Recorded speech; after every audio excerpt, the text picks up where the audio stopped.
Aloha all. Yeah, I've been sitting around here enjoying the finest weather on the planet this afternoon. Listening to the guy next door here who showed up from California is mowing weeds over there, so we got noise. Can't help it, sorry. Pondering. Pondering what in the heck it is that's happened to my country. Yeah, sitting there wondering what is wrong with America today. It seemed like things weren't too bad, until some yo-yo said he was going to try to fix what wasn't broken. Things started to really go bad at that point, but that's not the whole picture. There's a whole lot of things involved here that makes this a very messy situation. But when I look out across things, I very seldom will ever pick out, a person or, singular targets, single issue stuff, single person stuff. Our issues are collective, they're social, it's large, it's America, period. And so what is it that seems to have changed so much? Because this is not the same place I was born in. Not anymore. Well, the more I think about it, in my mind, it has to do with dependency. Right, Gracie? Yeah. Now, Gracie here, well, she's somewhat dependent on us for a bowl of food and a good scratch, huh? Right, Grace? She needs our affection, and she came here for our care and all that. But on the other hand, she's a wildcat, and if we tossed her out there in the woods, she'd manage.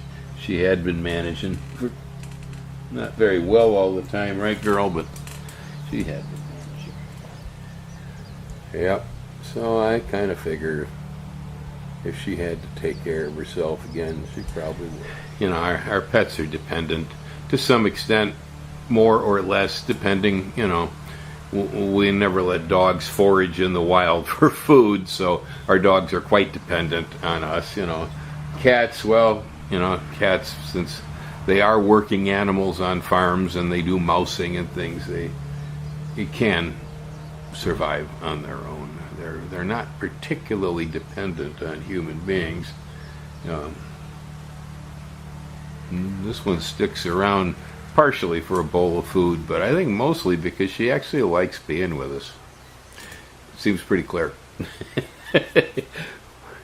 Anyway, so I look at dependency, and there was a time in this country where 40 acres and a mule, and people make their way west, and that we were very much surviving by our own judgments, by our own wherewithal. But today, the system's pretty much been set up so that most people are dependent.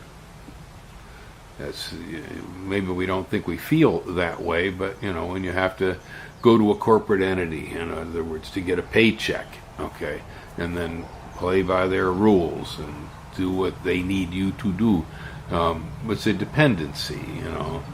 You can see by how many fingers are pointing at the government, and I don't know how many different ways, just how many people feel they're dependent on the government too, which I don't know about that. We spent about 8 years during Obama's administration where Congress refused to do anything.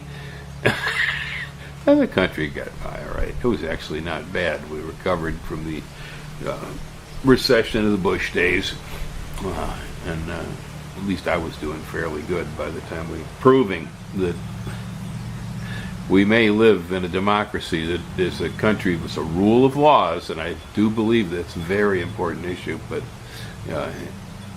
nevertheless, when the government does little, often the country thrives. So don't look for the government for help, because you ain't going to get it most of the time anyway.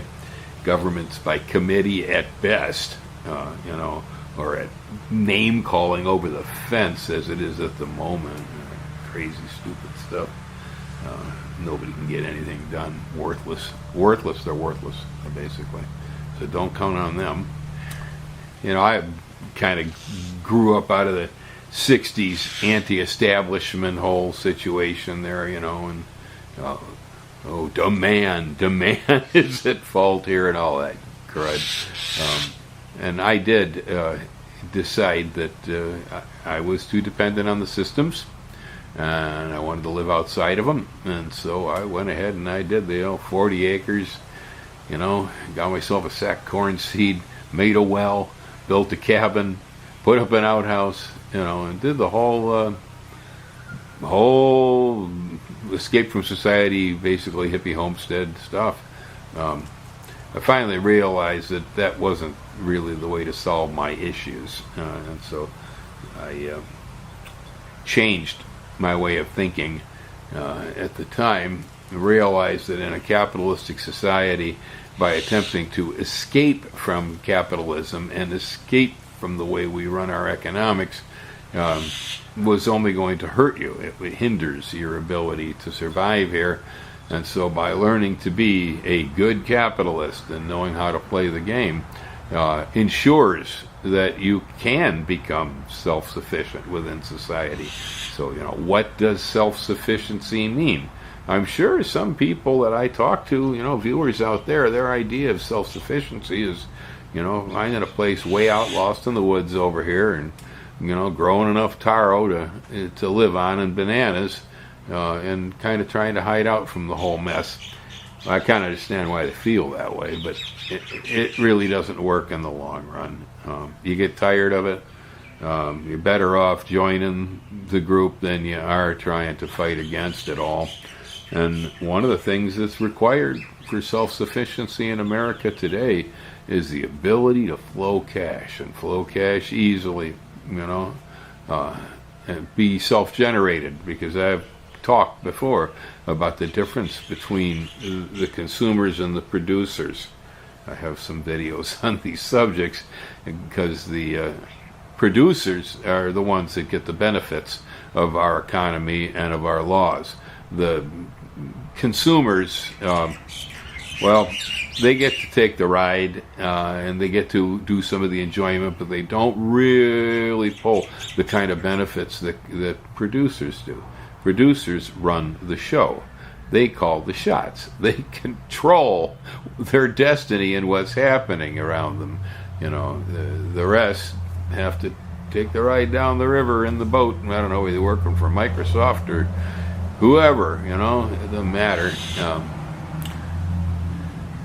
I realize sometimes, without thinking too much about it, that actually I gradually made the transition from the idea of self-sufficiency as raising my potatoes, and plowing the fields with a mule, or into living here in Hawaii, in a nice house, making all my own electricity off the roof, owning cars that run on electricity, all the tools run on electricity, so everything is made from the sun. So I'm basically generating all the power that I need. My food is over here, all around me, in a food forest. Not exactly, but yeah, that's produce a large portion of my food, not all of it. And there is, my rap on self-sufficiency is that rice is really hard to grow here. We eat a lot of rice in Hawaii. Rice is really easy to grow in the California Delta, and it's cheap here too. So the question is, why should I bother to raise rice? It doesn't make any sense. On the other hand, taro grows great here. It's a real good place for pineapples and so on. I do fine with cabbages, broccoli, and other vegetables here that I love to eat. So the way I see it is, I'm better off growing way too many pineapples and selling off the rest to be able to pay for the bags of rice that I eat, because it's so much easier for the guys in California to make that.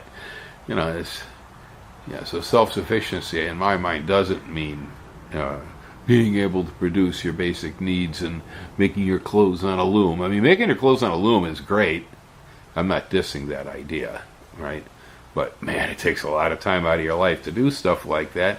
And I don't know about you, but I'd rather be watching my YouTube channel than spinning wool. But some people like to spin wool, So if you make homemade sweaters in Ireland, hey, it's cool. But when you find yourself having to do that, to live in the primitive sense, as you're trying to escape the downsides of life in America today, I really think you're better off plunging in whole head first, is my personal opinion, and learning to utilize the game. Yeah, I have a whole lot of different possible income streams, and it's actually all divided very nicely. So streams this way pay for this, and streams that come that way pay for these things, and so on. And they do it almost automatically, and they're done under my control. I set the prices, I set the transactions, I'm the marketplace. That's all there is to it. And so the day I'm not making enough money to be able to pay for certain things, like that bag of rice, hey, it's like I'm going to have to raise the price on nursery stock. On the other hand, I don't like inflation much, just like the rest of you.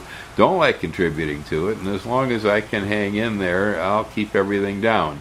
And so while the inflation has been going like this, a lot of that's from corporate entities, where they make their decisions in a boardroom. I haven't raised my prices during the inflation, and I've noticed that a lot of the local businesses haven't. When I ate at Luquin's the other day, the Mexican restaurant, local, the price on the menu was about the same as I remember the last time I'd been at Luquin's. He isn't jacking them up. I did some pho at Vietnamese place here, Lamb's Garden, a while ago. Very good food, by the way, Lamb's Garden in Hilo. And their prices were similar. They hadn't shot up either. I've noticed some of the local businesses, local stuff here, has stayed down. They're not attempting to keep up with the, the low price leader over there at Walmart. It's flipping up these days. It's not going down. Yeah, inflation and not being able to control prices. So that's where being a producer really matters. As you all know, the price of gas right now, wow. And if you're still driving one of those gas beaters, you're taking it, that's for sure. They are making money on you. Woo! Hopefully you own stocks in oil companies. That's about the only way you can get back out of that. I am not currently invested in oil. Don't want to be anywhere near it right now. Nothing to do with it. Oh. So what does self-sufficiency look like in the 21st century? What would you think it is? In my mind, well, one, if you want to be self-sufficient, you will need to become an entrepreneur. That's no way around it. Not that I can see, anyway.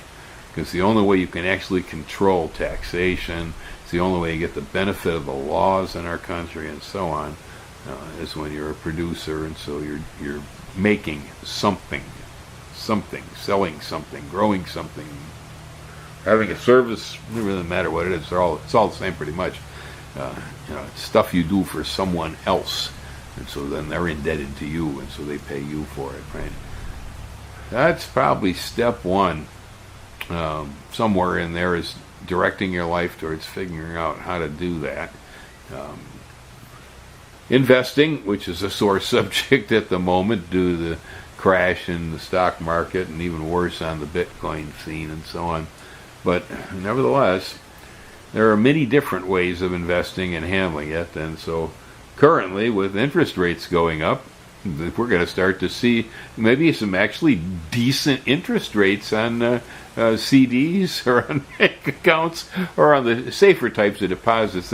There will be safer investments coming at us that will actually pay something here now because of what happened. Raising interest rates isn't always bad. It's in the long run, it's good. At least maybe it's good. It's going to mess up people who are in debt, though. That's where you get burned when the interest rates go up, is when you have debt. And so figuring out how to invest, learning how to become a producer of goods, and trying to negotiate to get yourself out of debt, whatever that takes to do, because that's probably one of the biggest dependencies that most Americans have. It's the debt load. It's the debt load. It's amazing the psychological difference when you don't have debt.